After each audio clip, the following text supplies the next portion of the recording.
Hello and welcome to the special live edition of the Under Centre podcast. Dara and Fionn here with you. Fionn, how are you, sir? Wonderful. You nearly caught me out there, Dara, coming out of that intro. You changed the background since the last time I saw it while we were off in the backstage area. I thought it was continuing with the video. I wasn't ready. So, off to a slow start. I think I'll have to speed up a little bit. Keeping you on your toes, my friend. Keeping you on Exactly. your toes for sure. I know it's been a long weekend full of beer and Easter eggs, but, we're back into it now. So that means you got to be paying attention 100%. We are, and I believe, or at least one of us has a reffing duty this weekend. We're in charge of the Rhinos game. Rhinos Jets, is it? Rhinos, It is Jets. Rhinos Ooh, Jets. I don't know if talking you're balls, around. lads are going to love this. Yeah, but I'll definitely be at it. I'll be one of the officials, and the Pirates are down to ref that game, so I'll be there. Liam will be there. Maybe yourself or Bran or Chris will be there. So one of us will be in the team of three. So it's going to be good. Yeah. It should be an interesting game to go and watch. Definitely. I will try to be there. I do have a prior engagement, so I'm going to have to see if I can move that around. Although on the Saturday, I will be down in Trinity to watch the Trinity game against the Eagles. Some Another Saturday big game. football in the afternoon. Class. Yeah. Should be doing more of this. I think so. Big weeks. It's a short season we have. I think we've discussed it on some other shows about getting some razzmatazz going. I think Saturday games is an interesting way to do it. So obviously a volunteer league. Everyone pays their subs to play. We're not semi-pro or anything. So it's a lot. Maybe I think to guys have a schedule, and I know some guys' work schedules is difficult enough to get the Sundays off to go and play and train. So, but I think if we can get it, if we can manage it, if there's enough teams that can submit squads on Saturdays and have a whole weekend of Irish football, I think it could be very good for coverage. As we know on the podcast game, it's all about getting out there as often as you can during the week and having that brand recognition, if you like, going throughout the week and throughout the months of the season. So I think if we could spread it out Saturday, Sunday, maybe there's a bit more of an appetite from people to go and have a look. If the Saturday weather is looking good or the Sunday weather is looking good, might draw a bit of a crowd here or there. So I think if we can swing it, it can only be a good thing for the league. Well, I can only hope the Saturday weather's going to be good because it looks awful out there. Absolutely, it has been pretty trash for the last couple of days. Yeah, absolutely. Yeah, so we need some good weather for Saturday because I don't want to be getting I don't want to get rained on while I'm trying to watch. I guess you call them league rivals at this stage. Well, look, the first chance Eagles, to see the Eagles will absolutely hope it's dry. We're in week 5 now, and they haven't managed to play a game yet through no fault of their own.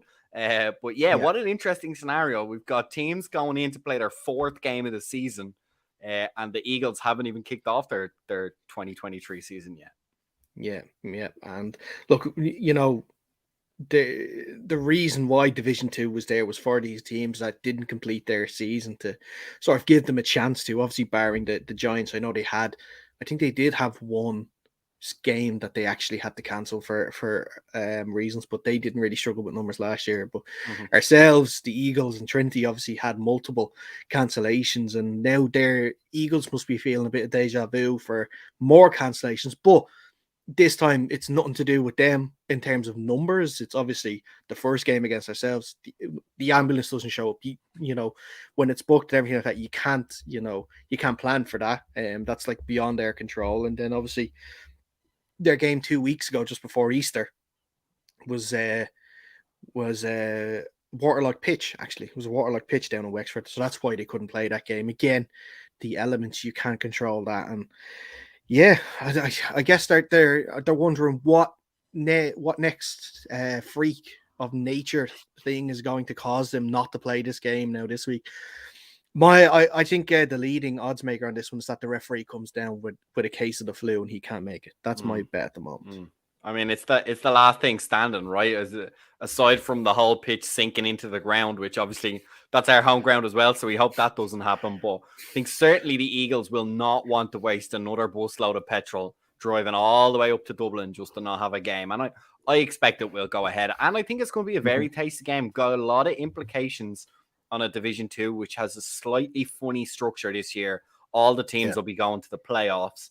But I think we'd all like to see, and I'm sure there's a lot of Division 2 fans out there We'd all like to see, I think, a very close game. And so that way, all the teams in the division are going to be very close. Like I said, not a lot to necessarily play for in the regular season, but if we can have a lot of 6 close games between all the different teams, I think it sets up a great playoff scenario where all the teams can be confident and comfortable and realistically have a chance at winning the division, which is what we're all interested in. At the end, it's way more fun to win than it is to lose, Dara, as much as we love to play this game. So yeah, I think it's going to be a very interesting game you've got yourself to go down and have a look at on Saturday.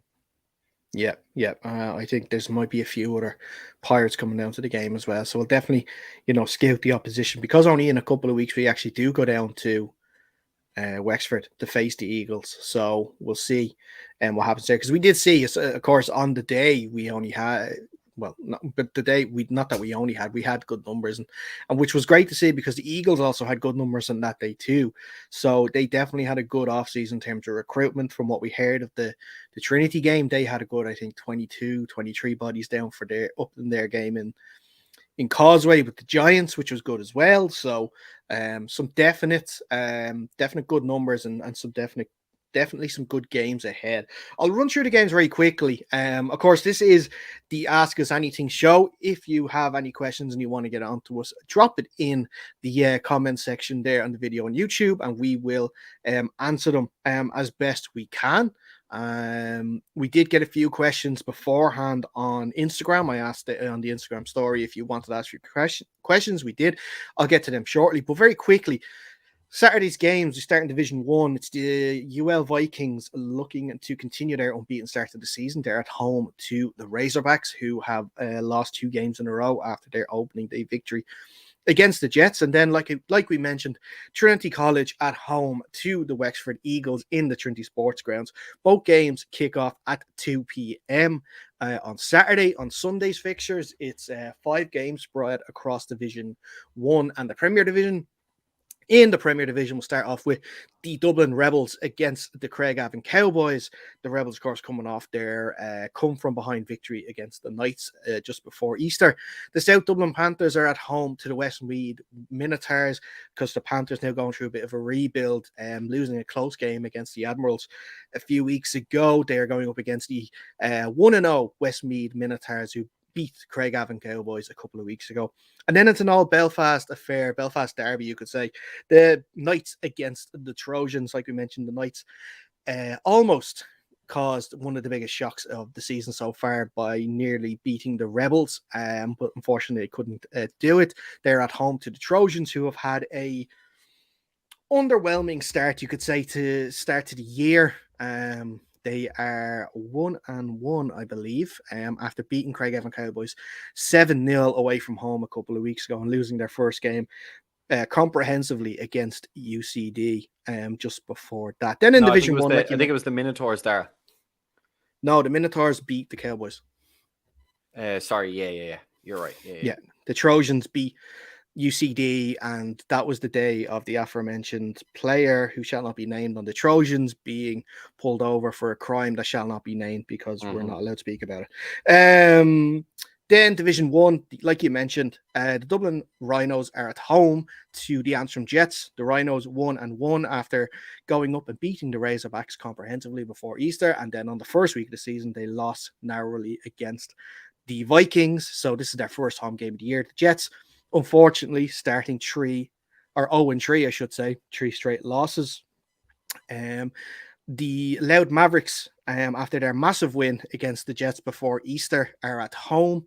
They are playing in the Donegal Derry Vipers, who are coming off a big defeat of their own against the Vikings just before Easter, a game that we actually ref on, so we know all about it. But some very tasty fixtures this week. Yeah, huge fixtures. I think for me, in terms of the ones that stand out the most, I think the Rhinos against the Jets is a big one for the Rhinos. I think they need to stay in touch with the Vikings in that Division 1. Vikings are kind of put the pedal to the metal straight out of the gate, and they're running away fast. I also think the Panthers against the Minotaurs is a huge game. Minotaurs have just started there in the Premiership, in the Premier Division. And the Panthers, okay, they lost their first game, but they did it closely against what is now appearing to be a very strong Admirals side. I think this got big playoff implications. That's going to be tight at the top in the Premier Division. I think whoever wins this game puts themselves in the driving seat for one of those playoff spots. So I'll be keeping a very close eye on that game, I have to say. Yeah, I think one that stands out is definitely that Mavericks game at home to the Vipers. The Mavericks have beaten two sides up north, the Jets and the Razorbacks, 2-0 so far. And it'd be interesting now their first home game against another team from up north now, traveling to them this time in Dundalk Rugby Club. It is, isn't it? It'd be interesting to see how they get on there for sure. So I'm definitely interested to see that. And then of course the Belfast Derby is always interesting between the Knights and the Trojans. We'll see now if the Trojans can sort of kick into that next gear and start moving up, and making them a part of this scenario at the top of the Premier Division, being up there with the Rebels, the Admirals, and UCD, and maybe not just making up the numbers when it comes to the playoffs. Yeah, absolutely. I think the Trojans need to win, and they need to win by putting points on the board. I think that's something they've struggled with so far this season. A 7-0 win against the Cowboys, and then they lost, as you mentioned, pretty heavily to the Minotaurs at the start of the season. So that's going to be a difficult road for them. I think the Knights put up a good showing, and they'll be obviously disappointed to have ended up to lose that game against the Rebels. But looking how strong that Rebels team are this year, it's a pretty good showing. And I think the Knights getting to 1-1, I always like to judge from probably when every team has played 3 games onward. I think that gives you a nice sense of where each team is, and you can maybe forecast, or we can enjoy ourselves and try and make some predictions there once we've 3 games in the bag, because you've got an idea of who's on a little run, who's struggling, and where the kind of good wins are going to be. And I think each team that wants to have a chance in the playoffs and that wants to go and try and win their respective divisions, I think it's going to rely on having one marquee win, right? You don't necessarily have to roll in going undefeated, but you need to have that confidence that during the season you beat one of these top other teams that are around you. And this could be one for the Knights. I think if they can beat the Trojans and get themselves to 1-1, I think they're well within the capability of stealing that last playoff spot. Although, as we discussed already, and as you mentioned just previous, it's going to be pretty competitive at the top of that Premier Division. Yeah, for sure. We're going to get into a few questions. Again, if you want to ask us a question, just pop it into the comments there. Alternatively, you can go onto our Instagram, and there's a question box there. You can send us a question there, and we'll read it out before we wrap up the show just after 8 o'clock. First question I want to actually ask you, Fionn, is from Kyle Dooley. He asked us this on Instagram earlier on. It's kind of more of a rhetorical question, but why has there never been an IAFA or AFI All-Star game? That'd be class. Yeah, I agree with him. And I think to answer the root of the question, I think it's just something now that the organization and the coordination of the league is starting to become a possibility, that the structure is there, the understanding of the teams are there, and the depth of team and talent, I think, is starting to all coalesce where that could be a possibility. I think it's a great idea, Darry. We've spoke off air. I think, and understandably, I think the Division 2 specifically, and also Division 1, I think we can be a little bit forgotten about in the league. And I'd love to see, I've spoken before about maybe sending out some camp invitations to the national squad. I know there may be a little bit of a talent differential in terms of making a traveling squad or a playing squad, and that's fine. But I think it's a great way to introduce players from the lower divisions to some of the top-notch coaching staffs. Not that we don't have amazing coaching staff in Division 2 and Division 1, but you know what I mean? Get the names out there, get people familiar with who's playing in the league, who's playing well, what kind of positions. And I think it breeds natural interest, right? You don't need to have to synthesize it a little bit. When you kind of know the guys standing beside you, you can have a little bit of chat. How's your season going? What are you guys doing? Where are you trying to go? Maybe some ideas that can be taken back and saying, hey, look, this works really well with the players that we have, and maybe it's something we can adapt to our own game. And I'd love to apply that to any AFI ball game. We discussed just off air what our ideas might be. And for me, I'd love to see a kind of an invitational event. I wouldn't like to, what would you say, like stratify it. I think a all AFI team. I'd love to see 2 teams, maybe 20 players each, so that'd be 2 invitees from each team in the country. Again, I would really push to make sure that every team has a delegation there, just to breed that community, that sense of community, and grow some friendship and communication between the teams from the bottom to the top of the league across all the divisions. And I think it'd be really interesting, be really cool. I think you could certainly have it after the Shamrock Bowl. I wouldn't like to see any of the top players either withdraw or be injured for the Shamrock Bowl, obviously. So it'd be great to have everybody there. Maybe you don't even have to run it every year. Maybe you can only run it a couple of years just to keep the interest going and make sure that the top talent to be there. I think it'd be a great excuse for the AFI. Maybe I believe from the coaching side of things that we're going to have league-wide awards this year that the coaches can vote on in terms of offensive and defensive and overall MVP for the different divisions. I think it could be a great way to maybe bring that in, maybe have it at halftime during this game where it's a kind of an overall day to celebrate the AFI, because we've made huge strides and we've seen it here on the podcast. We think there's plenty more to go, and we'll continue to voice our opinions, suggestions, advice, whatever we can. But I think it's certainly been growing. It's grown really well over the last 2 years specifically. And I think this would be a great jewel in the crown to have this kind of celebration of Irish football, showcase the top talent throughout the leagues on all the teams, and maybe have a bit of fun while we're doing it as well. I think there's certainly space to go flag. I'd love to see it contact, just because I think there's the appetite there for that. But if some of the top teams would rather not go contact and keep their players out of extra contact, why not do flag? Let's do flag. Let's do 4 teams if we're going to invite 2 delegates. Just mix them all up, get everybody in there enjoying, making friends, making acquaintances, communicating, and just see what can grow from it. Mm-hmm. I like that. I like personally the idea of, a Premier Division team against a joint Division 1, Division 2 team. As a showcase, maybe like a similar to a Pro Bowl. I don't know what you would call it. Maybe, I don't know, you call it like the Emerald Bowl or something. I don't know if you want to keep it Irish. I think they've got one of those for the flag already.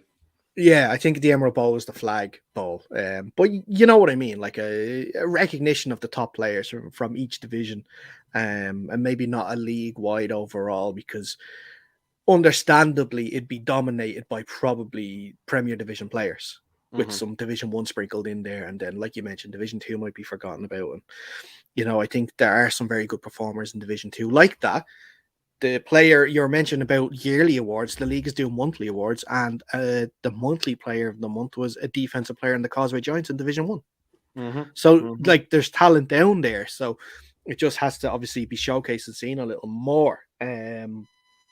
So I would like something like that. You could possibly, if you're worried about injuries and contact, obviously, you could turn it into a flag game. You're going down the NFL route, and everyone just finds it phony. You'd love, see, this is on the basis of teams putting through all of their statistics as well for each game and stuff like that, because we were guilty of not doing it in our first game, so we couldn't. We would have to take part in this too. But if you see maybe positions, you put maybe 4 candidates in each position and people can vote, and then that can be your Pro Bowl team for like, say for example, I don't know, what is it, some star edge rushers on like Evan Allen of the Rebels, against, was it Joe McCluskey is from the Giants. He was the player of the month. And then you'd have, say for example, like Brendan Scott from our team, and then I'm really bad at naming other players and other teams. I'm really sorry for position. And but again, this is what we're hoping for, right? To get some name recognition, give the lads the talent, a bit of recognition. And again, like you said, I think it's a very cool idea to go with that the Pro Bowl selection. And again, I think that was something I was trying to mitigate with my idea, where it would be more invitational based on, okay, yeah, you can send invitations to specific players, but again, that would that would automatically mean that each team gets a little delegate there. And again, it's for that name recognition, getting to know guys around the league. And you're going to care more when you know about them. Whether you don't have to like them, but I think whether you love them or you hate them, you're going to keep a half an eye on how they're doing and seeing if you can't pip them to the spot next season. So, look, I think both are good ideas. You also had an idea there, like splitting it maybe Wolfhounds against everyone else, a kind of a Wolfhounds against that year's All Stars or Pro Bowls or whatever you want to call it. I asked Kyle, who asked the question, what he thought, what he went by, and that's what he said. Like the Wolfhounds against a best of Division 1 and Division 2 to see how it goes on. But obviously there are some Wolfhounds that play in the Division 1 too. So absolutely, know, it's not obviously it's not just all Premier division. But yeah, look, I'd like to see that. If they went with the previous plan of restructuring the league where it would have been North and South in Division 1 and 2, option. Then you could have done a Pro Bowl based on that, where the best of the North against the best of the South. I think you could have done that, and I think that could have been very interesting too. But obviously, the league wasn't structured that way, and we talked off air about doing it as a structured now, and we might run into some logistical issues by where would you draw the line? Where would you draw the line for North? Are you throwing them Loudies up the North section, or are you going to keep them down here with us? I guess you would want an even spread of teams across each. Okay, you're gonna pull the political answer and just say let's just draw a line halfway down the list. You want to, make sure there's 5 and 5. If you want to draw the line where the line actually is and be the teams that are based in the country of Northern Ireland against the team that are based in the country of the Republic of Ireland, you can definitely do that. But off the top of my head, I think like obviously the Republic of Ireland have about 13, 14 teams. There's about 7 teams up north, something like that. I think so. So you would probably have to put Loud in that.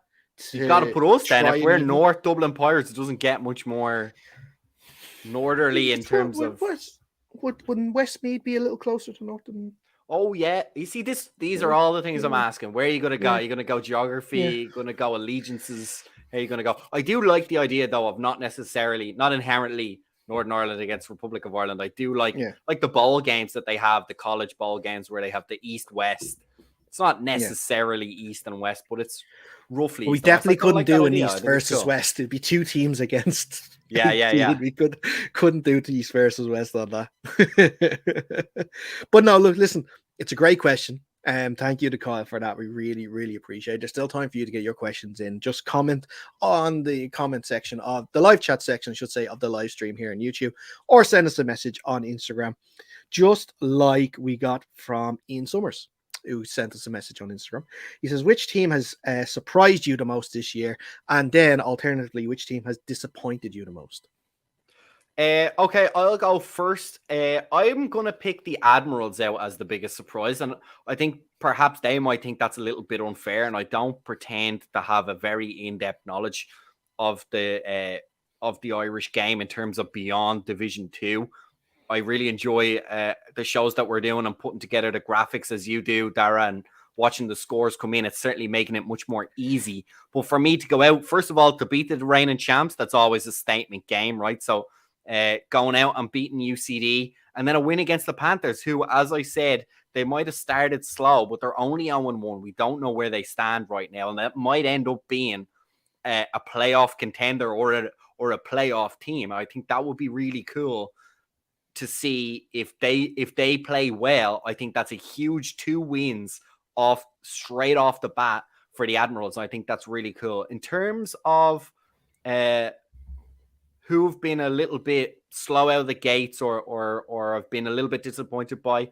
Look, all these shows say, look, it's only a bit of crack, lads. I'm telling you right now, I'm dead serious. I want all the hate coming at me, Dara. But I'm going to take the Cowboys. I think they're perennial. They're a very good team. They've been around for a long time. I think to start 0-2 with 2 shutouts, that's got to be disappointing for them. More than just us. I think they're a very proud team. I don't believe they're that bad, and I do believe they will, first of all, score, and I think they can certainly nab a win during the course of the season. And look, there's plenty of teams. I think the Jets and ourselves are also at the bottom of our respective divisions still to score a point. So by no means am I calling them out, but if you're asking who I expected more from, I think, and they would admit it themselves, I think the Cowboys would have hoped to start a little bit stronger than what they have so far this season. How about you? Although I do have to preface that by saying the Jets actually have scored a touchdown this year. Oh, have they? Sorry, my They stats scored were they off. scored a touchdown in their first game against the Gotcha. Razorbacks, but yeah, I know what you mean though. I know what you mean.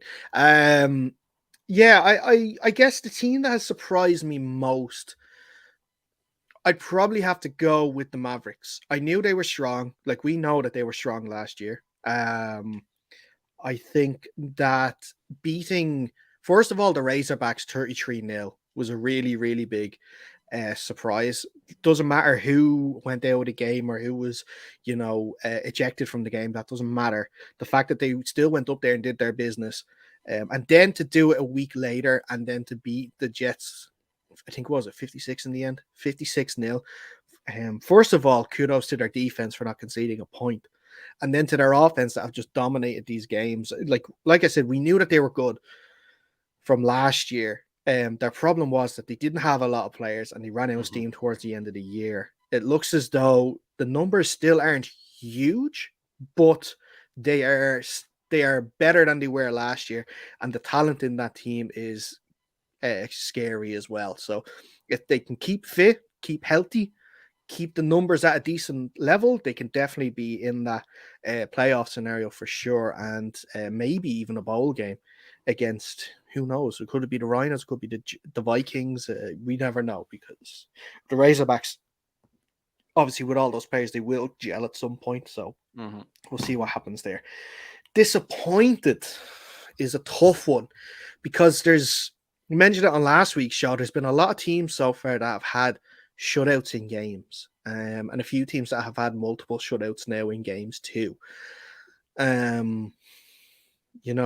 Obviously we're disappointed with our loss in a game that we should have won. But that would be, I can be quite self-critical on stuff like that, so I'm going to be aware of that. Cowboys, yeah, disappointing, not scoring a point in a few games. The Jets are there too. Yeah, I'm not sure. I guess I'm a little disappointed by. See, this is because they have such a high standard, and I have to name someone else because you took all the teams already, Fiona. I have to pick someone else. I'll say UCD. They're 1-2. It is a difficult start. It is a difficult start. Like, you start at home against the Rebels, who have a chip on their shoulder because you beat them in the bowl last year. Losing that game, I can understand. To the extent maybe is a little concerning. It got a little out of hand towards the end of the game. Then you come back and you wipe the floor with the Trojans in a very, very good performance. I will admit that.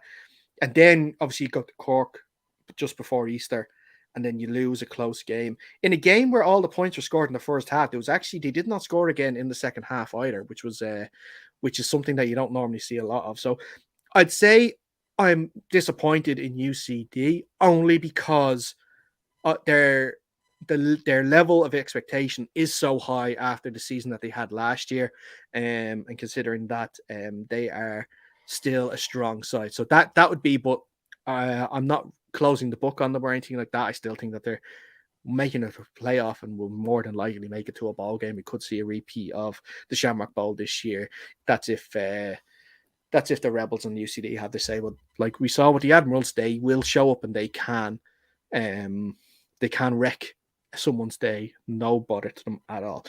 Let's get on to the next question, and this actually came in on YouTube from Ken Butler. Ken, thank you for the question. What do you think about the future growth of American football in Ireland / around the world when there are more established fan bases in other sports? When there are, more established fan bases of other sports, especially in baseball, basketball, football, which you mean soccer, etc. Yeah, the thing is, go ahead. I'll let you go first. Go there. No, go on. Yeah, I think it's something that we've been working on in the league over the course of the last couple of seasons, and I think it's becoming a more cohesive movement. I think all the teams are buying in. I think all the teams' social media presence is becoming a little bit stronger.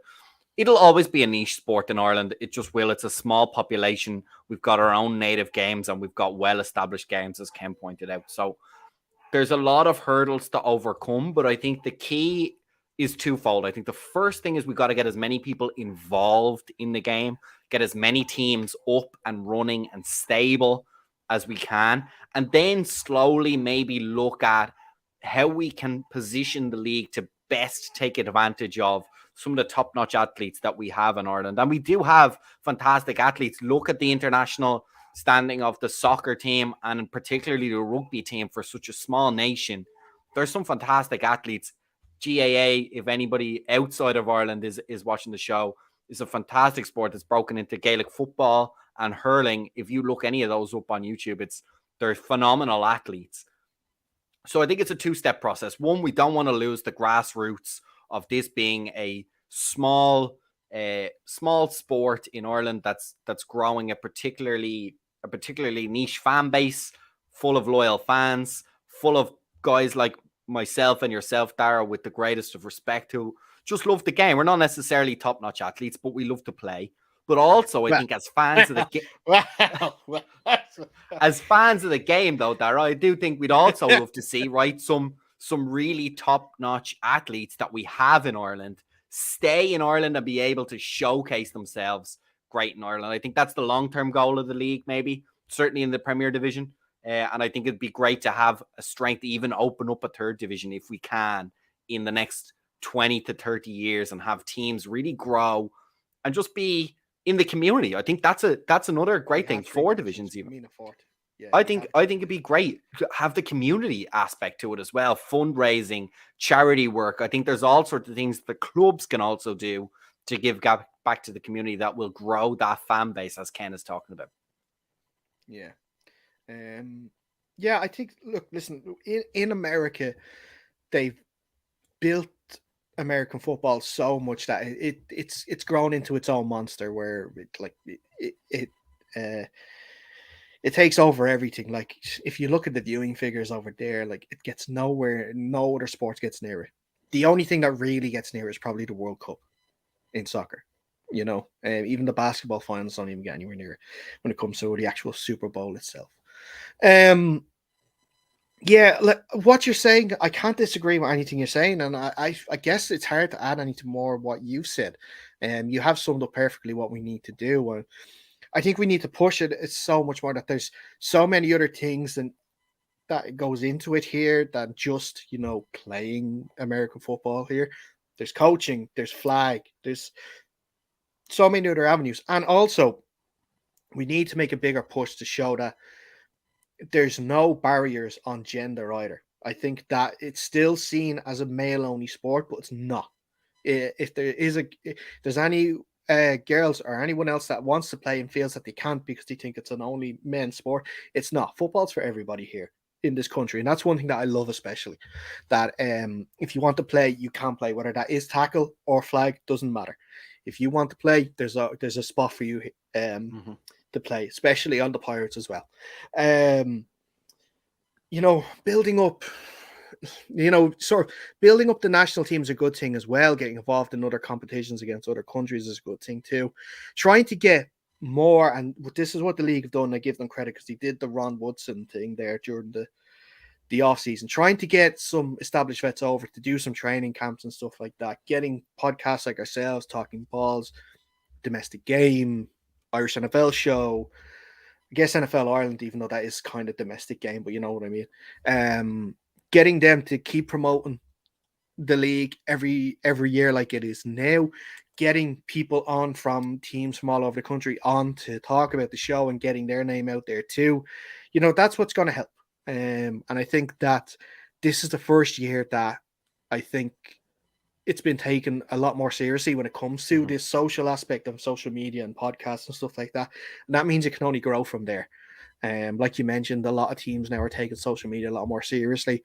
They try to do these quirky things of like everyone releasing their schedule at the same time or everyone releasing their first opponent at the same time. It just gets the content out there. You know, you might feel it's corny in times, but it gets the content out there, and that's the main thing. And I think that's important. It's just getting that content for eyes to see. And I think on that point as well, Dara, that we've discussed before as well, anything we can do either through the teams or through officially through the league that can create a little bit of an event, a little bit of a spectacle.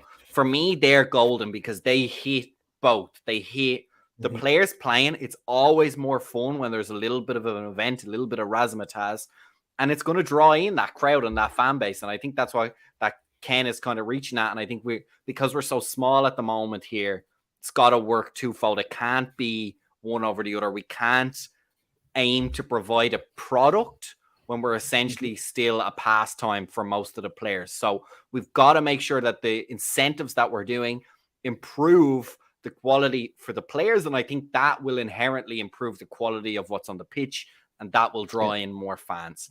And I think that's one way to do it. And of course, linking the college football in America with with the football we have here, anything we can do to get the NFL draw eyes. I think some of it is just letting people know that we even exist. Yeah. And as you say, Dara, that is all about the social media and everything, and this big wave, this big push that we have at the moment. So I think we're trending in the right direction, and I'm pretty happy, and I'm glad Ken asked that question because it's Yeah. important, and we need to keep our eye on this ball. This will help the sport, the people playing, and the people who want to support it. Yeah. And we have time for a couple of more questions. So if you do have one, get one here, get it in quick, either on the live chat or send it to us on Instagram before we go. And we have another question here from Connor. It's a two-parter here, so I'll put the first one here. Do you see any changes being made to Division 2? It seems that there's too few teams. I understand that the purpose of that division as a rebuild slash development division, but I think more teams would mean, sorry, I'll go to the next one, more competitive, more competition and a regular season. That means something. It's a definitely interesting question. Interesting question. Fionn, I'll let you go first with your thoughts on this one. Yeah, I think in fairness to Connor, he's kind of hit on where most of the conversation was about, or at least it seemed like certainly for Division 2 during the off season, being privy to some of the things that went on the committee meetings and things. And it's not clear cut. I don't think anyone thinks there's one obvious solution.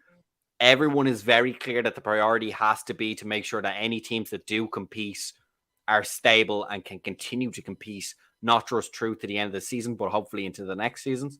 I do like Connor's idea. I do agree that I would love to have, and I believe you do as well, to have that regular season mean something.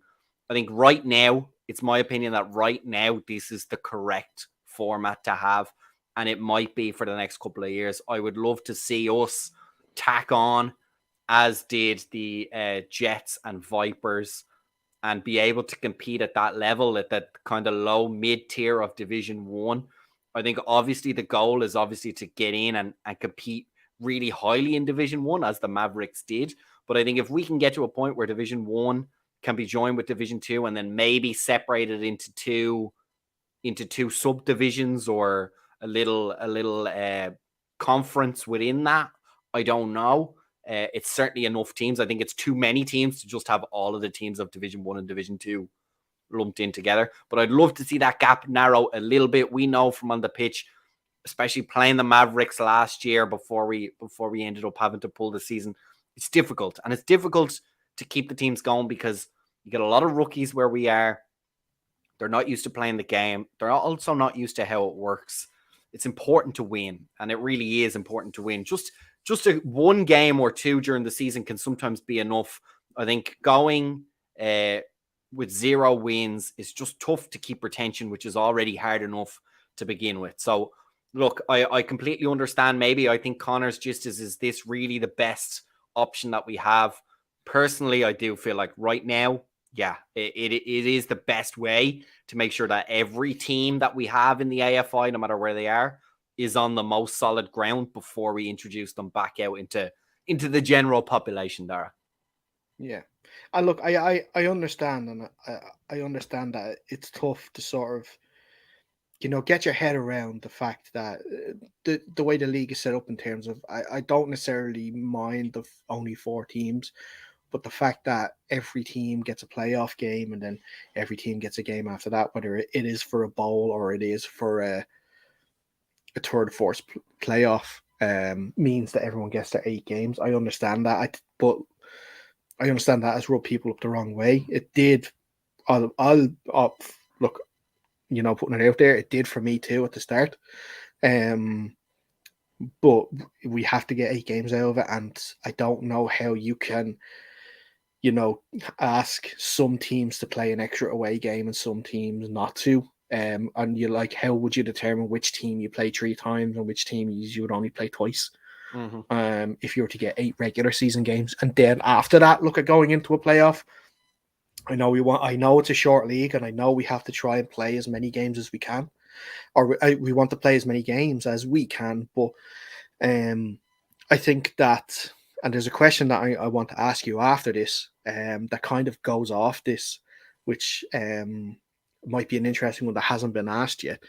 But I think like that with the likes of ourselves, that has a lot of rookies. They need time to blood in, and we were rebuilding. We still are kind of rebuilding.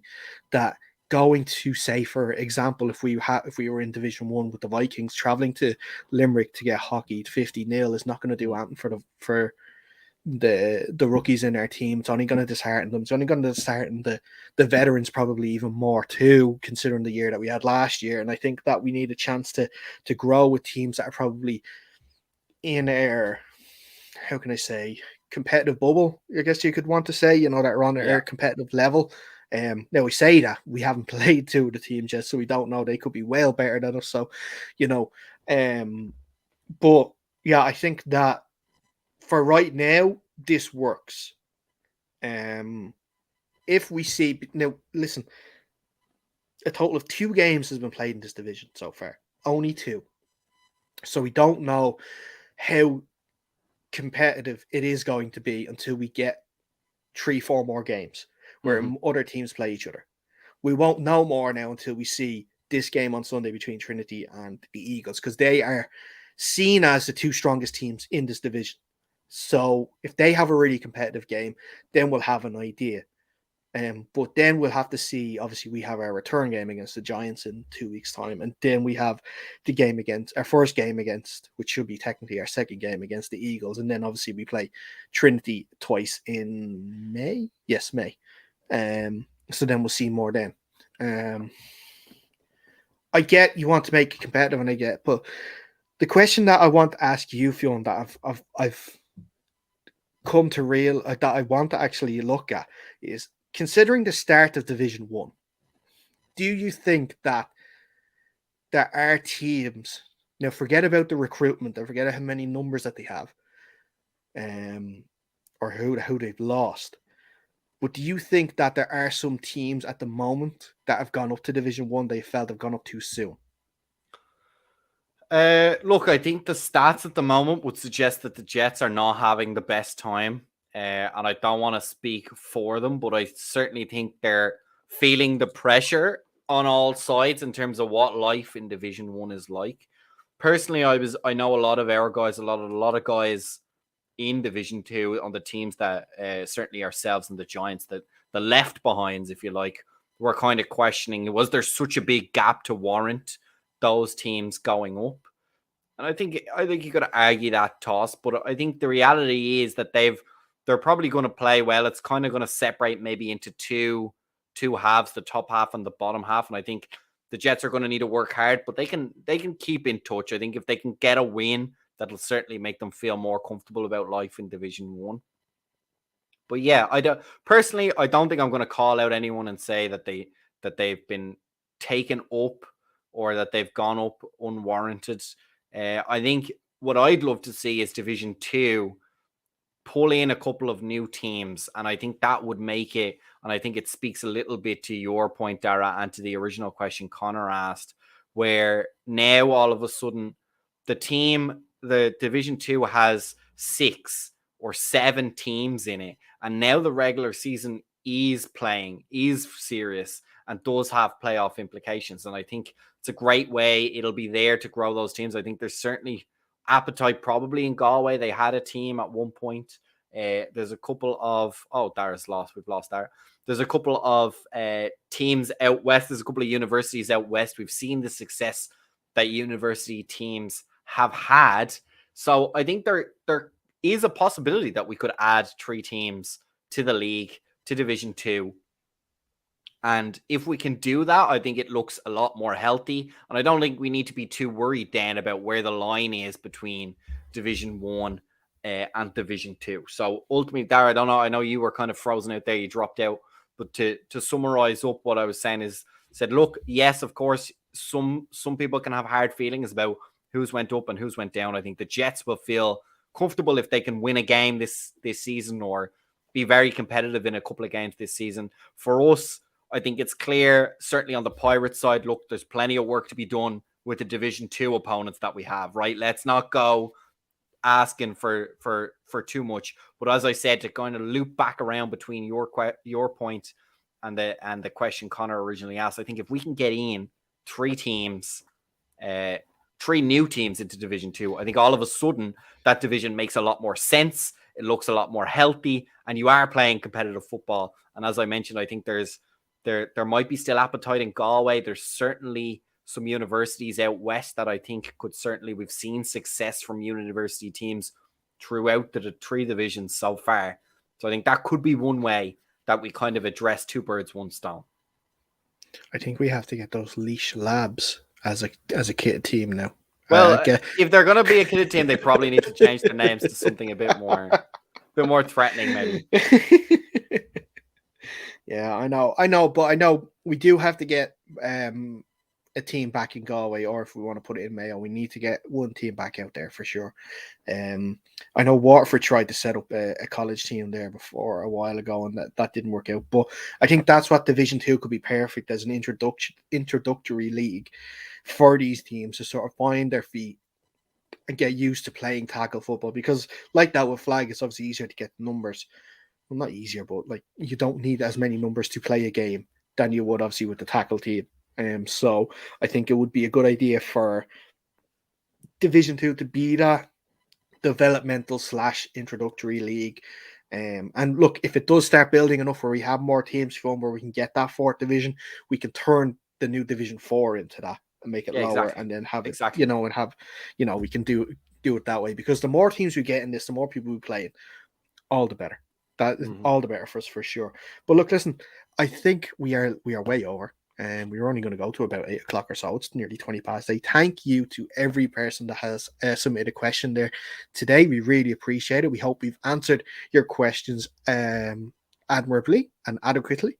The show will be available, and eloquently and anythingly. We will be putting the show out for podcast listen back to if you have tuned in late. If you do have any questions for us at any time, you can follow us on our socials at UnderCenterPod on Twitter, at UnderCenterPod on Instagram. The DMs are open. You can always ask us a question. We'll try our best to answer it. Also, recently, I should mention, we passed 1,000 followers on Instagram. So thank you very much to every single person that has followed us and supported the show. Next up, YouTube. That's it. Well, we're on 260 something at the moment. Let's get to that 500. So that means that you're going to have to go to our YouTube channel if you haven't already. Subscribe, Under Center Podcast. Like this video.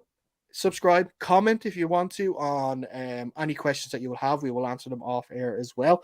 Well, Fionn, as always, sir, thank you so much. Thank you very much, sir. And that is where we're going to wrap up this edition of the show. We'll be back next week. Hopefully, we will have a guest for you to speak to. If not, we might do another question show, because I've enjoyed this. What about you? I've enjoyed it thoroughly. Yeah, absolutely. I think it's best when the 2 people who actually know what they're talking about are here, Darren. We don't have to listen to anyone else's nonsense. Is that a kind of thinly veiled shot at your brother? That's not thinly veiled nothing. That's a straight up shot at all my co-hosts. I was trying to be nice and and if they want, they can come on the show next week and prove I dare them. Prove me wrong. Call me out. Go on. Excellent. Like I said, we're going to wrap it up here. Thank you again so much for tuning in. And until next time, stay safe, and we'll see you soon.